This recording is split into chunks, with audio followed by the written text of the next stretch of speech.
Fender guitars are legendary. Made famous by the likes of Jimi Hendrix, Eric Clapton, George Harrison, and of course that one guy at the party who only knows one guitar riff and plays it nonstop. Hey, who wants to hear Smoke on the Water again? Those iconic guitars were the brainchild of Leo Fender. But here's the weird thing about Leo. He didn't know how to play guitar. That's right, the guy who helped shape the sound of modern music probably couldn't strum his way through Happy Birthday. But that's okay, because around here, we love the fact that life is full of odd little plot twists like that. Traditions that started by accident, phrases that make absolutely no sense when you think about it, or inventions by people who have no idea how to use them. So if you love that kind of stuff too, then you are in the right place. Welcome to the podcast that answers some of the questions you've always wondered about. It's the Always Wondered podcast. Hi, I'm Rick Peterson. Thanks for joining us. We begin with hello and goodbye. Hello. Goodbye. Two simple words that we use practically every day, but somehow they became the official noise of I acknowledge your existence. and I got no more use for this guy. so have you always wondered the origin of hello and goodbye? Initially, the word hello wasn't even a greeting. It was an exclamation, an expression of surprise, like when Sherlock Holmes uncovered a clue. Hello, what have we here? But the word got a serious rebrand with the arrival of the telephone. Now, Alexander Graham Bell, inventor of the phone, believed the proper way to answer was, Ahoy! yeah, like hailing a ship. That's because every call is like embarking on a high seas adventure. But Thomas Edison, fellow inventor and world-famous Budinsky, had other ideas. Nonsense! When answering, just say hello. But ahoy has flair. No, it has barnacles. And it turned into a legit feud. Two men, two greetings, but only one can win in the Great Telephone Smackdown. In the end, Edison won the PR game. He convinced publishers of early phone books to explain proper telephone technique, including answering with a simple hello. No seagulls required. And that standard telephone greeting quickly spread to all aspects of life. Soon, we no longer relied on Good afternoon. or. Good day to you, my fine sir. Instead, it simply became Hello. Hello. Hello. Hello. Hello. Hello. and as for goodbye, that actually started as something much longer and much more spiritual. Once upon a time, when people parted ways, they would say, God be with ye. very nice, very heartfelt, and a lot of syllables. And if this podcast has taught you anything, it's that humans are... Lazy? Exactly. So over time, God be with ye got squeezed into... God why ye. and... Goodbye ye. and finally... Goodbye. And just like that, a full religious blessing turned into something you would mumble while already halfway out the door. Goodbye. So the next time you say hello, you're basically siding with Edison in a 19th century tech feud. Hello. And every time you say goodbye, you're actually wishing someone divine protection, but not really committing to it. Goodbye. Of course, if you're a purist, you can still lean into the Alexander Graham Bell alternative, Ahoy! and upon leaving, well, maybe try. Anchors away! It's the Always Wondered podcast. Blockbuster movies are filled with epic battles, action-packed car chases, or heroes facing off with deadly creatures. But have you always wondered just how real are the sounds we hear in movies? Well, it turns out that your ears have been lied to practically your entire life. And it happens even before the movie starts. You know that iconic opening with the MGM lion?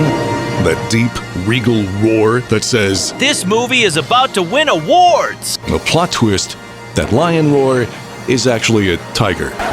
Wait, what? Yeah, a lion's roar is more like a grumpy yawn. So filmmakers said, We need drama.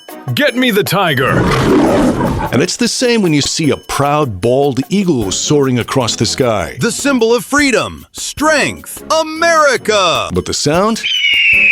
That's actually a hawk, because real bald eagles, they sound like this. And Hollywood basically said, No offense, Eagle, but you kind of sound like a squeaky shopping cart, you know?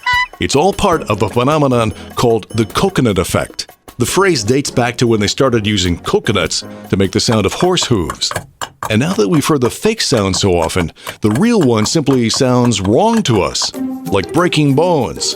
That's actually celery. Blunt force trauma, smashing a watermelon.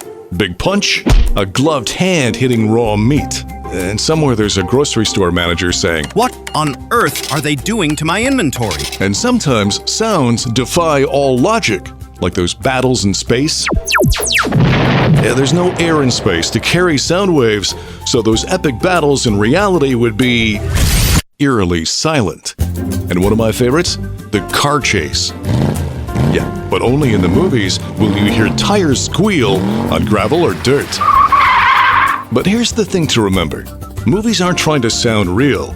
They're trying to sound how reality feels. So a punch isn't just a punch, it's justice. An eagle isn't just a bird, it's freedom with surround sound. And a lion? Well, unfortunately, sometimes a lion is just a tiger with better branding. The Always Wondered Podcast. We spend nearly a third of our lives in bed, and we've got it all. Mattress, box spring, topper, protector, fitted sheet, flat sheet, comforter, duvet cover, throw blanket, decorative pillows, and that one emotional support pillow. I call him Kevin. Kevin understands me. But it wasn't always like this. So have you always wondered, how did the bed come to be?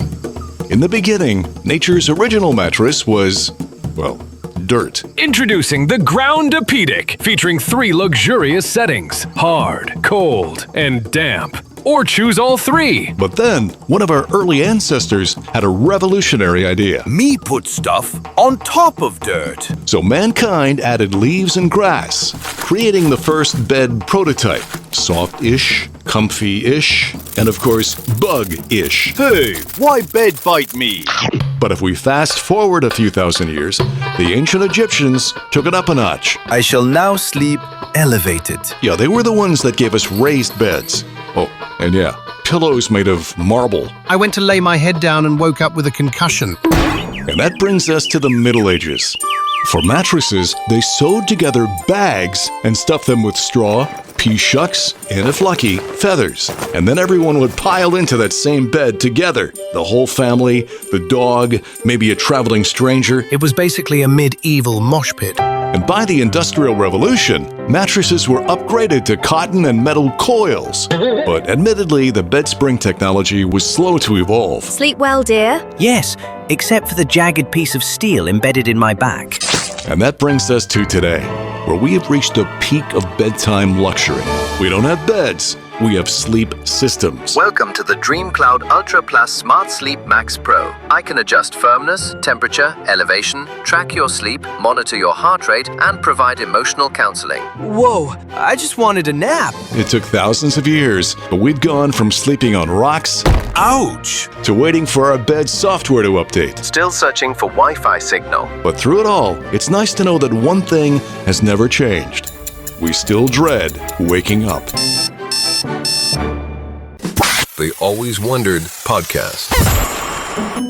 Well, that is a wrap for this episode of Always Wondered. Remember, new episodes arrive every Friday, and in between times, you can check out some of our fun little videos of our topics on TikTok, Instagram, YouTube, and Facebook. If you haven't done so yet, we would love for you to hit subscribe.